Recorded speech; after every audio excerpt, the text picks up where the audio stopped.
Morning, তোমরা সবাই কেমন আছো? আশা করি তোমরা সবাই খুব ভালো আছো আর আমি একদম বিন্দাস ফাটাফাটি আছি। তো আজকেও আবার প্রতিদিনের মতো সকাল সকাল উঠে পড়েছি। আমি মাত্র মর্নিং ওয়াক করে আসছি বাড়ি, আর বাবু গেছে টিউশন। আর আমার হাতে এই যে দেখছো গ্লাস, এটা বলবে তো আমি কি খাচ্ছি।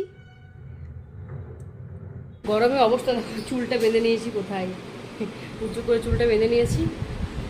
আমার ওয়ার্কআউট হয়ে গেছে আর ভাবি চলে এসছে এখন কাজ করতে। সব কাজও কমপ্লিট হয়ে গেছে, এই দেখো সব কাজ হয়ে গেছে কমপ্লিট। ভাবি গ্যাসটাও মুছে, খুব ভালো ভাবি, যা বলি তাই করে দেয়। তোমাদের যদি কারো কাজের জন্য দরকার হয় আমাকে বলবে, ভাবির নাম্বারটা দিয়ে দেবো। ভাবি খুব ভালো কাজ করে। ঘরও কাজ কমপ্লিট হয়ে গেছে, কিন্তু এখনও পুজো হয়নি। পুজো আমি করব একটু পর, চান করে পুজো করব। বাবু টিউশন থেকে এসছে, এখানে শুয়ে আছে। আর আমি এখন একটু চা করছি ভাবির জন্য। আমি এখন ব্রেকফাস্ট করছি। বাবু মাইক্রোওভেনটা বন্ধ কর, ব্রেকফাস্ট খাবো।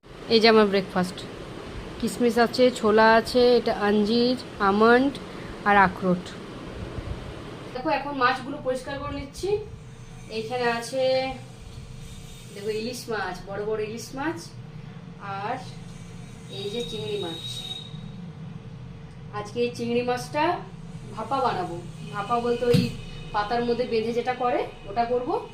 আর ইলিশ মাছটা করব ইলিশ মাছের ঝাল, সর্ষে বাটা দিয়ে, নর্মালি সবাই যেমন করে ওরকমই করব। মাছটা আগে বেছে নিই, অনেক দেরি হয়ে গেছে আজ। পুরো মাছটা ভালো করে ছাড়িয়ে না, চিংড়ি মাছের পিঠের মধ্যে একটা লম্বা শেরের মতো থাকে, সেটাকে বের করে দিতে হয়, নাহলে না পেটে ব্যথা করে। দেখাচ্ছে এটা কেমন করে, অনেকে জানে হয়তো। এটা কিনে কাট লাগাতে হবে। এই দেখো, এই যে লম্বা একটা শিরের মতো দেখাচ্ছে, এটাকে টেনে বের করে দিতে হয়, এই যে নোংরাটা। আজকে বানাবো আমি চিংড়ি মাছের ভাপা। তার জন্য এখানে সর্ষে আর কাঁচা লঙ্কা পোস্ত বাটা দিয়েছি চিংড়ি মাছটার ওপরে। এবারে দেবো হলুদ গুঁড়ো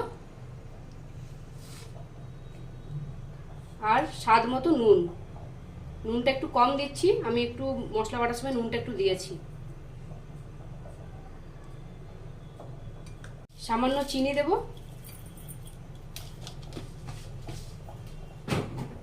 আর দেব সর্ষের তেল। তেলটা একটু বেশি করে লাগবে।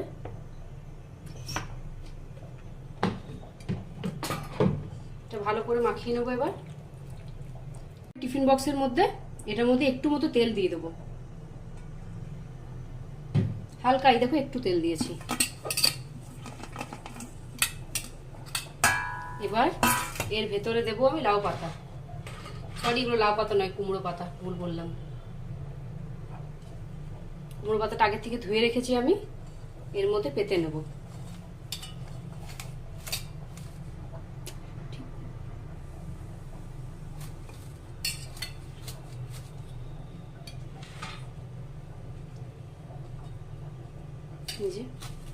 ভালোভাবে পাতা হয়ে গেছে।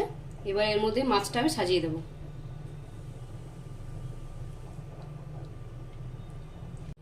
ভালো করে গুছিয়ে সব দিয়ে দেবো এর মধ্যে।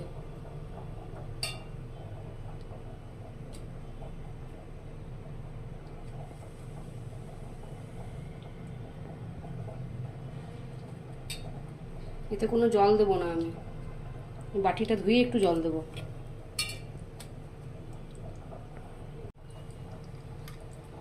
মিক্সিটা তো লেগে আছে, একটু এটা একটু ধুয়ে নিই।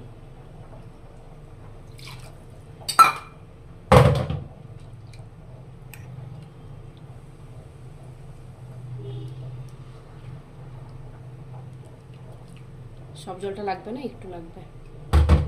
তারপর উপর থেকে আবার এই কুমড়ো পাতাগুলো দিয়ে দেবো।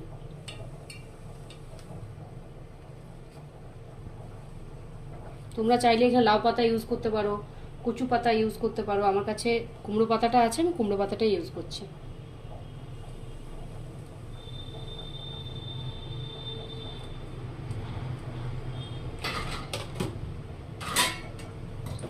এবারে ঢাকাটা আটকে দেবো। এই জলটা ফুটছে, এর মধ্যে এবার টিফিন বক্সটা আমি বসিয়ে দেবো। সাবধানে বসাবে, হাতে বসার সময় স্টিম লাগতে পারে। এবার এর মধ্যে আমি ঢাকা দেবো একটা।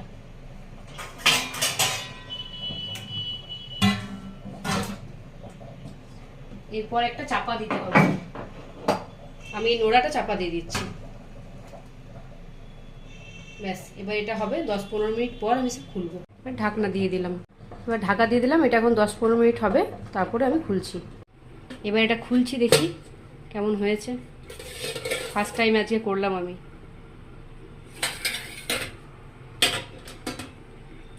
প্রচণ্ড গরম আছে, দাঁড়াও।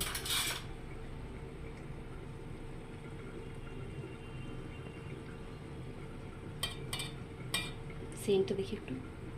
বাহ, কি সুন্দর হয়েছে, দারুণ।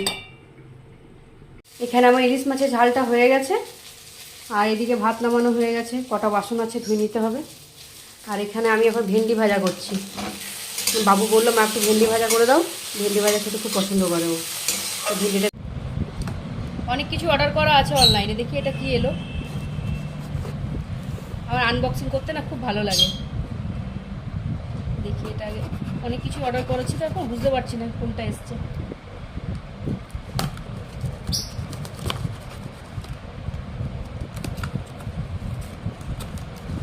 ও, চিয়া সিডস।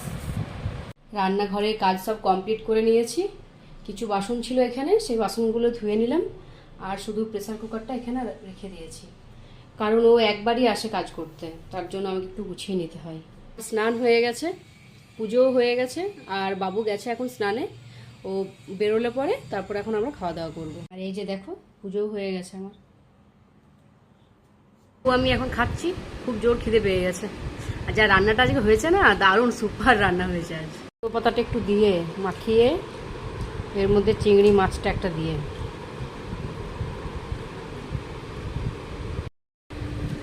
দারুণ দারুণ,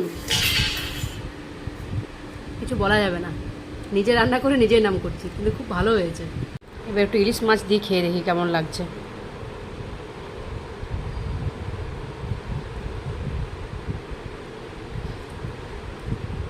প্রচণ্ড পরিমাণে কাটা থাকে ইলিশ মাছে, আমি কাটা ফাটা সব খেয়ে নিই।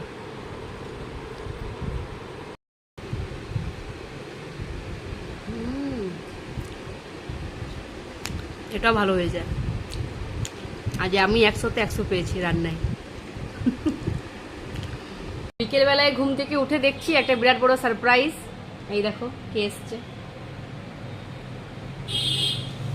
ওনা আসতে চাইছিল না, আমি শুয়ে শুয়ে ওকে বললাম চল চল একটু পটি পাটি একটু বাজার যাবো, চল তো চল তো। নিয়ে তার জন্য এসেছে। আসার পর আমাকে বলছে, 1 নম্বরের মিথ্যেবাদী, মিথ্যে কথা বলে আমাকে ডেকেছে। ঠিক আছে, আমার শরীর ঠিক নাই, একটু মায়া দয়া ভালোবাসা কিচ্ছু নেই আমার প্রতি, শুধু নালিশ শুধু নালিশ। আর আমরা এখন এখানে বসে বসে দু বান্ধবীতে এই যে চা নিয়ে এসেছি, একটু আড্ডা মারবো, গল্প করতে একটু চা খাবো।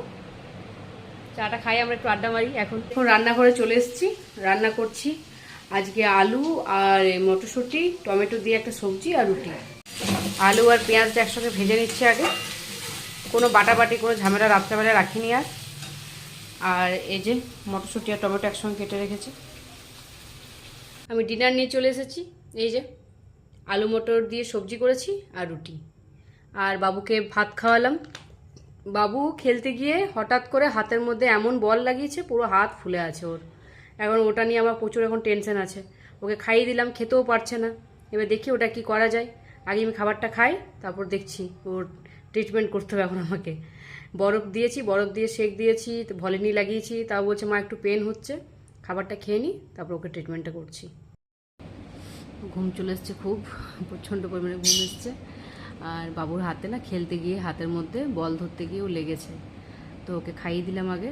তারপর হাতের মধ্যে একটু ভলিনি স্প্রে দিয়ে ক্রেপ ব্যান্ডেজটা ভালো করে লাগিয়ে দিয়েছি। দেখি কালকের দিনে যদি ব্যথা থাকে তাহলে এক্সরে করাতে হবে। ওকে আমি বলেছি যে বাবু মানে খেলার জন্য পাগল পাগল একদম খেলার।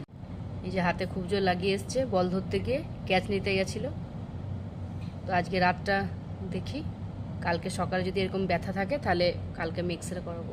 ব্লগটা এবার এখানে শেষ করছি, খুব ঘুম পাচ্ছে, সকালে আবার উঠতে হবে। দেখি বাবুর হাতটা কেমন থাকে, আর যদি দেখি না ব্যথা করছে তাহলে কাল ডক্টরের কাছে নিয়ে যাব। তো আমার ব্লগটা তোমাদের কেমন লাগলো অবশ্যই কমেন্ট করে জানিও। সবাইকে গুড নাইট, খুব ভালো থাকবে, সুস্থ থাকবে, টাটা।